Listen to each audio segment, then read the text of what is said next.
Welcome to our first mini blog. তো আজকে আমরা চলে গেছিলাম রেলওয়ে মিউজিয়াম, যেটা হাওড়া থেকে 10 থেকে 15 মিনিট ডিস্টেন্সে।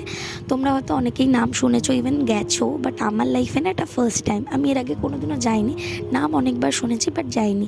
বাট গিয়ে ভালোই লাগলো, মনেই হচ্ছে না যেটা একটা মিউজিয়াম, মনে হচ্ছে সমস্ত আসল ট্রেনগুলো আমার চোখের সামনে দাঁড়িয়ে আছে, মনেই হচ্ছে না এগুলো নকল। তো সমস্তটাই আস্তে আস্তে ঘুরে ঘুরে দেখলাম। অ্যান্ড যেহেতু ওয়েদারটা ভালোই ছিল, তো কোনো অসুবিধাই হয়নি। ঘুরে সময়টা যেন মুহূর্তের মধ্যেই কেটে গেল। তোমরা যারা যারা যেতে চাও বলবো ঘুরে আসতে পারো, খারাপ লাগবে না। দেন আমরা আস্তে আস্তে চলে গেলাম খাওয়ার জন্য। তো একটা ট্রেনের মতোই দেখতে রেস্টুরেন্টের খোঁজ পেলাম, অ্যান্ড সোজা সেখানে ঢুকে পড়লাম, দেখতেই পাচ্ছ। অ্যান্ড ঢোকার পরেই অর্ডার করে নিলাম দুটো জুস, একটা হচ্ছে ব্লু লেগন আর একটা ওয়াটারমেলন। খেতে খারাপ ছিল না, ভালোই ছিল। দেন আস্তে আস্তে অর্ডার করলাম কাবাব, অ্যান্ড দেন তারপরে অর্ডার করেছিলাম মাটন। একটু ঝাল ছিল বাট খারাপ ছিল না। দেন অর্ডার করেছিলাম তার সাথে naan and hakka noodles, and then ঘুরে চলে এলাম। Follow for more.